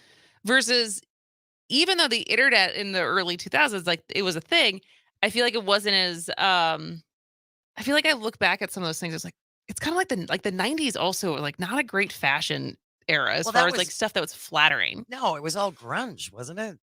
Yeah. And so but it's like the sale of women's cargo pants is up 81% from January to May. What? Yeah. With 97 pockets? It was yeah. And so I did not know. Did I ever have cargo pants? I don't know, but yeah, like biker jackets, denim garments, crop tops. I have seen like the request of my age and older women be like, I'm just asking the fashion companies, like, can you please make a whole shirt? Yeah, that'd be nice. Not all of us necessarily want to show off our bellies again. For some, that's not our best area. But would love to hear from you as far as, if you think back to the fashion trends, and maybe some of it has already come back. Like I know bell bottoms had a moment again. Which are bad. You don't like bell bottoms? No. You never liked bell bottoms? Of course. Well, sure. And when I was 12. But I can look back through some old pictures, and the guys looked ridiculous with they would wear platform shoes and bell bottoms. Yeah. I'm sure there's some guys who really wish we could bring platform shoes back. I'm sure there are. I think Ron DeSantis has already done that, hasn't he? Yes, he has. Which reminds me, another thing I hope never comes back, speaking of Ron DeSantis, white go-go boots. Oh, is that what he was wearing specifically? No, they were rubber boots, but they were white. And it just made me think of, that was a thing when I was in grade school, were white go-go boots.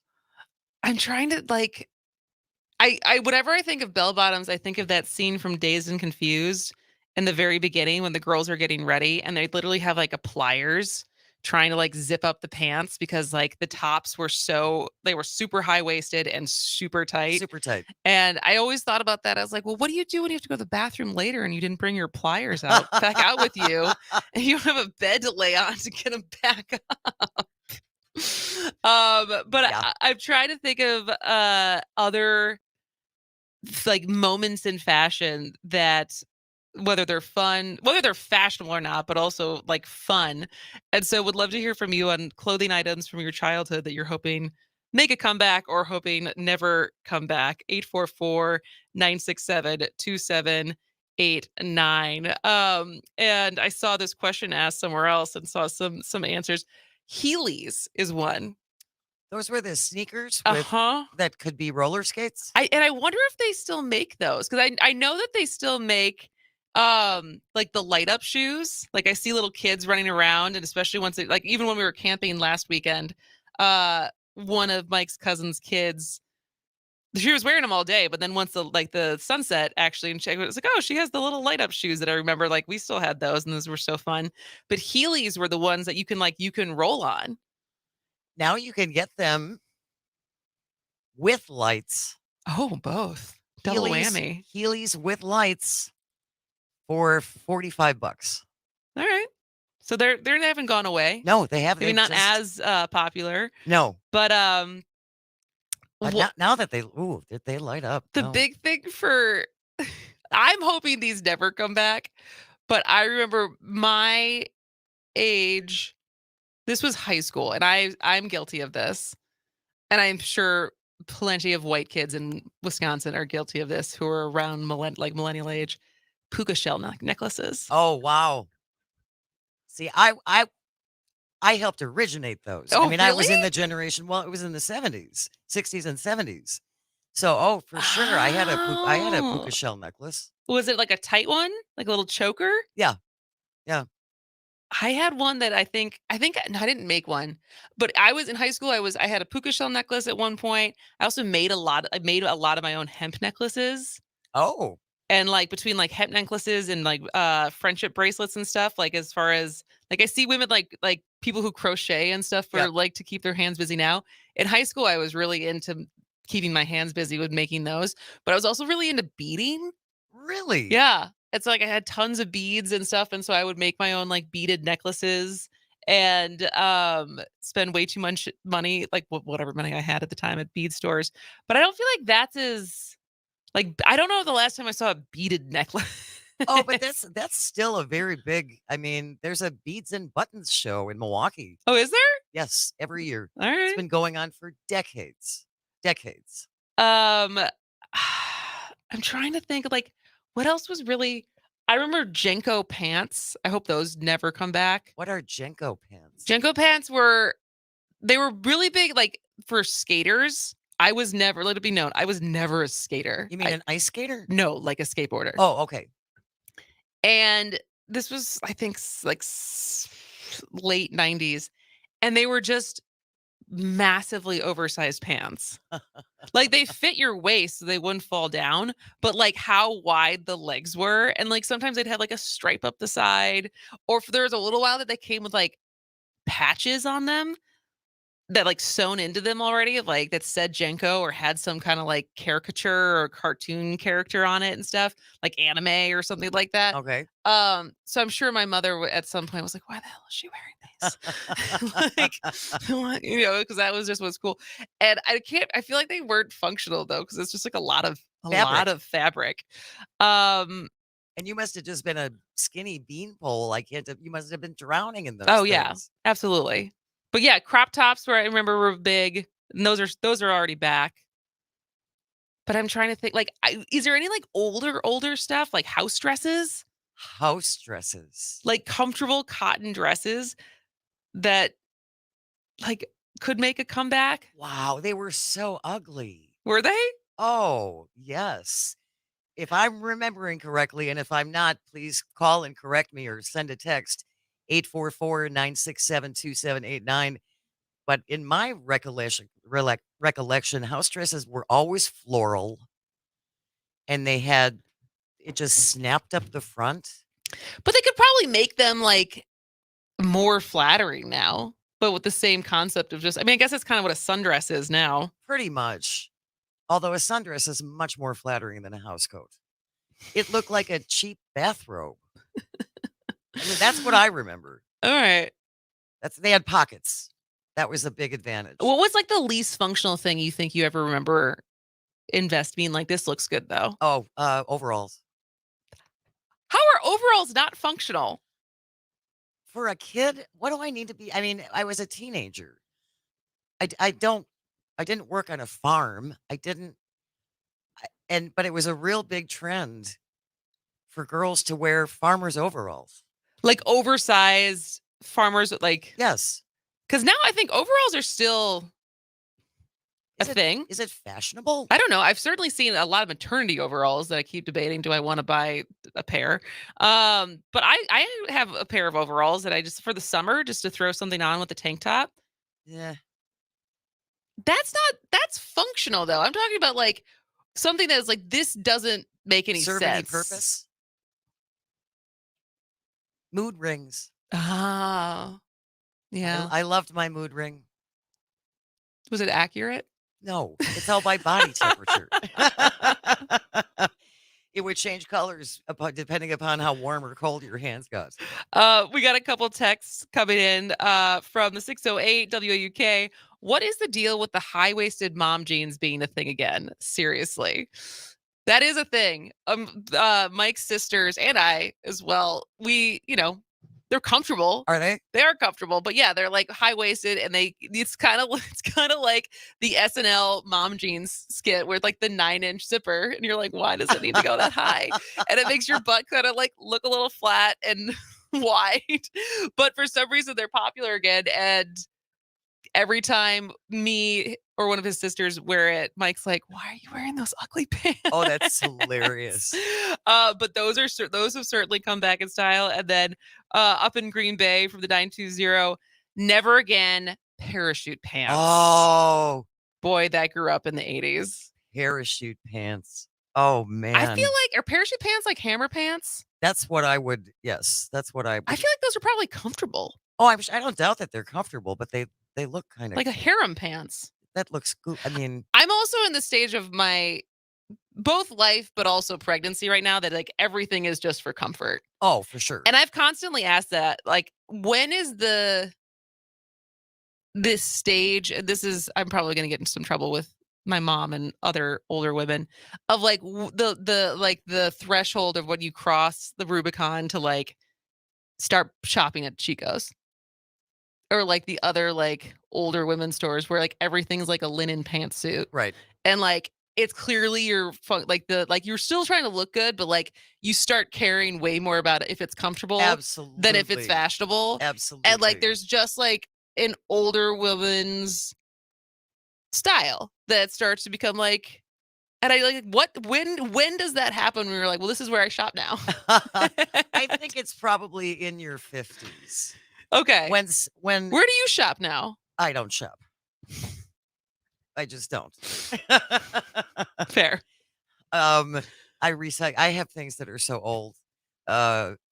Okay. And I'm past my crop top. Yeah, not gonna happen. We're not gonna get you a crop top not anytime so soon. much. No. But I think once women start, if you start developing foot problems, you will get away from heels because you will have to. Oh yeah. And that goes along with the changing aesthetic of I start from the shoe up now. Oh. That makes sense. Shoe up now. Oh. Does your financial strategy include your hopes and dreams? What matters most to you? For over 100 years, Thrivent has helped clients like you find financial solutions for life's important goals. Explore a full range of options, from financial advice and investments to insurance, banking, and generosity programs. To have a heart-to-heart about your finances, contact Mandy Roberts, who you may recognize as Mandy Wright. Call her at 715-470-1303. 715-470-1303. Mandy Roberts proudly serves the central Wisconsin area. For more details, visit thrivent.com/disclosure. Hey, this is Matt from Design Garden. Remember when the internet was new? Back then, you had to leave your house to start a business. Companies used to pay programmers bags of cash to get online. Now, small businesses can get online with a Facebook business page, or Squarespace, or Google My Business, or WordPress. But which tools should you use? Can you afford to go down the wrong path? Design Garden uses modern tools to build your website the right way. Find us online at design.garden. Again, that's design.garden. This summer, 5:40 a.m. WAUK has a new lineup. Yes, that's awesome. Starting at 6 a.m. Up North News, 8 to 10, The Earl Ingram Show. Mondays, 8 to 9, Under the Helmet with the Gravedigger, Gilbert Brown and Earl Ingram. 10 to 12, As Goes Wisconsin. At noon, Civic Media Network News. At 12:15, Town Call. 1 to 3, The Todd Alba Show. 3 to 4, Matt Flynn Direct. 4 to 6, The Devil's Advocates with Dom and Crute. And 6 to 7, The Maggie Dawn Show. On 5:40 a.m. WAUK. Here's your updated forecast on the Shaw. Partly cloudy this afternoon with highs around 77. Westerly winds 8 to 15 miles an hour. Partly cloudy skies tonight, lows around 54. Daytime highs approaching 79. Tomorrow, mainly clear skies. Low 80s Wednesday and Thursday. Chance for scattered showers Wednesday. Chance for scattered thunderstorms Thursday. For Civic Media,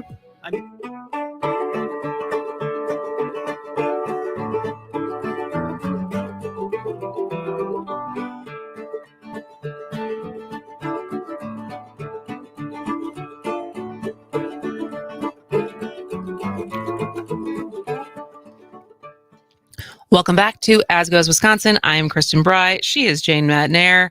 We got another text over the break of, and I don't know if this is something that, because the question was, what do you hope comes back? And what's something that you hope never comes back? And from the 414 on WAUK, we got a text saying Zumba pants. Zumba. So I don't know if that's something they're hoping does or does not come back. But Zumba pants, and I don't know if they were ever, I feel like Zumba pants, like they're kind of like parachute pants, very loud, bright Lots of prints. stripies, you know, Yes. like tiger stripes and stuff like that. But I don't know if that was ever was that ever I mean, I would say this is also a Y2K fashion that I could get on board with, which is the juicy pantsuits. Oh, Like really? We're just talking about comfort, true. right? And so I also like the idea of like things that are now sets where it just comes with like the same like either monochrome or similar like pattern that's like it comes as a top and a bottom. Sure. Because I think I'm moving into not only like the comfort stage, but also like not having to think about it stage. Like, well, this is just an outfit. Right. I can wear this. I can just wear this and I don't have to be like, well, what does this top go with these bottoms? And should I put a belt on it? And Zoomer pants are just like better decorated sweatpants. They clarified. Do not bring back come Zoomer back. pants. Do not bring them back. And so, but yeah, I think it's funny because I think there's a certain amount of those of us who lived through, and I'm sure this is again the cyclical nature of both the fashion itself, but also the feeling of really that's what you guys think looks good right now. I know, right? Like butterfly clips, really? Okay, go for it. Go for it. But yeah, you be you. You do you, man. But the other, there is one other thing I wish would come back, and I could probably still. I loved saddle shoes. Oh, I like saddle shoes. I like that look. I like loafers and Oxfords and saddle shoes. Yep. And I think you could probably find some saddle shoes somewhere. Probably. I mean, it was a very 50s thing, but there was a brief resurgence when I was in high school, and I was always I just thought they were snappy. I feel like I saw A League of Their Own, and then I got a pair of saddle shoes. Oh, really? I think that was the order of operations of like they wore them in that movie, and then I'm pretty sure I got a pair, and I was like 6. Oh, wow. And so just got another text from Monroe 608. I'm driving, so I can't call in, but I ended up getting a hold of a pair. They were kind of parachute pants, but they were lined with war material, and they are my favorite pair of pants to wear in the winter. I can find another pair. If I could find another pair of these, I'm all over it. Nice, so fleecy, nice and fleecy on the inside. Yeah. Texter from the 608. I loved my saddle shoes, and then I begged my mom for a pair of penny loafers. Oh. That was a thing too. You had to have a penny in your penny loafers. Yeah. But I also like androgynous like menswear for women that I always think looks good. Like I said, like Oxfords and loafers and stuff like that. Like I think that's like a cute style for women. Suspenders. I don't think you've ever seen me in a pair of suspenders because it's one of those things where I always think looks good, but I don't think I'm cool enough to actually pull off. I think body types can make a lot of determinations about whether you're a suspender person or not. Maybe. Sometimes you just gotta have the confidence. Sometimes it's just a confidence game, Jane. That's true. You know? You just gotta own it. Gotta rock right? it. You gotta Look own at Lizzo. Wears what she wants. Yeah, that's Jane has thoughts. All right. Yeah. Well, as a reminder, Civic Pints blood donation challenge, we should say. It's not actually a drive. But I cannot donate because I'm pregnant, which I found out on Friday. But as a reminder, between now and the end of the month, if you donate blood anywhere in Wisconsin and then post it to social media and do hashtag Civic Pints, you will be entered to win Brewers tickets, Wisconsin State Fair tickets, and swag, and also just be considered a good person because we are in a blood. There's a shortage right now. Yes, and so any donations are very, very, very welcome. And sometimes folks just need a reminder. Yeah. If you haven't donated in a while, you can donate every 6 to 8 weeks. 6 to 8 weeks, I think, but. Every 8 weeks. Greg Every 8 Bach weeks. is Okay. in the other room giving me the signal. Every 8 weeks. So if you haven't donated in a while, now's a good time to do it because you can actually Definitely. win some prizes from us when you do it. But speaking of prizes, we're also going to be giving away Brewers tickets later this week, maybe as soon as tomorrow. We got Wisconsin State Fair tickets that we're going to start giving away. So we got to start coming up with some contests. Oh, yes. And I think this week we'll discuss the new foods that are going to be introduced at the State Fair and what it actually sounds appealing, what does not. Oh, some of it's scary. What have you heard so There's far? That some pickle. They're trying to do. it's like there's like a pickle donut. Yeah, which that is no. See, I kind of want to try everything, but I also feel like the attempt to try everything is very expensive. It's going to add up. Okay, it adds up. When all you want, I just want a bite. I don't need the whole thing. I just want to say that I tried it. Well, I do have the company credit card, Ooh, could we put this as an expense? It's if we make a video about it. We're doing research. If we make content around it, do you think we can get away with it? Let's do it and then ask later. Oh, that's a great idea. Love it. Love it. All right. Well, coming up tomorrow, we have a full show. Dan Schaefer is going to be here, and I'm sure we're going to talk about lots of things Milwaukee. I know they're talking about 794. That's pretty specific to Milwaukee, but we'll see how much we can make that applicable to the rest of the state when it comes to affordable housing and decisions that get made that affect a lot of people. But we also are going to be talking to Professor Huber, who is going to be talking about a new recycling technique developed in Wisconsin that could help keep flexible plastics out of landfills. And we're talking about childcare too. And we're going to talk about childcare. We're going to talk about in Antigo, there was a collaboration basically that helped helped Antigo. Antigo. Thank you. You're still a newbie in the state. I That's know. okay. With like a success story, honestly. So yeah, so we have a great show coming up tomorrow. Coming up for the rest of the day, you got the noon newscast and then town call and then Todd Alba. So stick around for the rest of the day and then come back tomorrow. But for now, thank you for calling. Thank you for texting. Thank you for being part of the show. It was a good Monday. Have a great day. Enjoy the weather. And we'll see you tomorrow. This has been As Goes Wisconsin.